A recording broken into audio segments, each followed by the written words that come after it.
Hi കൂട്ടുകാരെ, ഞങ്ങൾ ഇന്നലെ വൈകുന്നേരം അമ്പലത്തിൽ പോയിട്ട് ഒരു കുഞ്ഞു ബ്ലോഗാണ് കേട്ടോ. ഞാനും സൈഷേട്ടനും അബുക്കുട്ടനും ബൈക്കിലാണ് ഞങ്ങൾ പോകുന്നത്. ഞങ്ങളുടെ വീടിൻ്റെ അടുത്തുള്ള ഒരു അമ്പലം തന്നെയാണ്. അപ്പോൾ പോകുന്ന വഴിക്കൊക്കെ നല്ല അടിപൊളി കാഴ്ചകളാണ് കേട്ടോ. അപ്പോൾ കൂട്ടാലമ്പലം എന്നാണ് ആ അമ്പലത്തിൻ്റെ പേര്. ദേവീക്ഷേത്രമാണ്.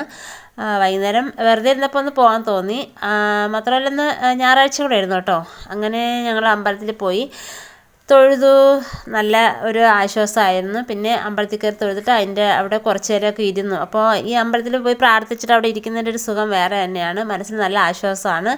അപ്പോൾ അബിക്കുട്ടൻ അവിടെയെല്ലാം ഓടി കളിക്കുമായിരുന്നു കേട്ടോ. അത് കഴിഞ്ഞ് ഞങ്ങൾ പിന്നെ വെളിയിലോട്ട് ഇറങ്ങിയപ്പോഴത്തേക്കും മേള കണ്ടു. ഏതെടുത്താലും 30 രൂപയെന്ന് വെച്ചിട്ട്. അങ്ങനെ ഞങ്ങൾ അവിടെയൊക്കെ പോയി നോക്കി. അബിക്കുട്ടൻ്റെ ബോൾ എടുത്ത് കൊടുത്തു. ഞാൻ വീട്ടിലേക്ക് കുറച്ച് പാത്രങ്ങളൊക്കെ പ്ലേറ്റുകളൊക്കെ മേടിച്ചു. നല്ല സാധനങ്ങളൊക്കെ ഉണ്ടായിരുന്നു കേട്ടോ.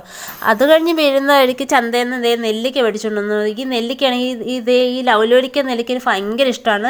അത് തമിഴ്നാട്ടിൽ ഞാൻ എവിടെയും കണ്ടില്ല. പക്ഷേ ഇന്നലെ ചന്തയിൽ കുറച്ച് വിൽക്കുന്നത് കണ്ടു. അതിൽ കുറച്ചേ ഉള്ളായിരുന്നു ആ നെല്ലിക്ക.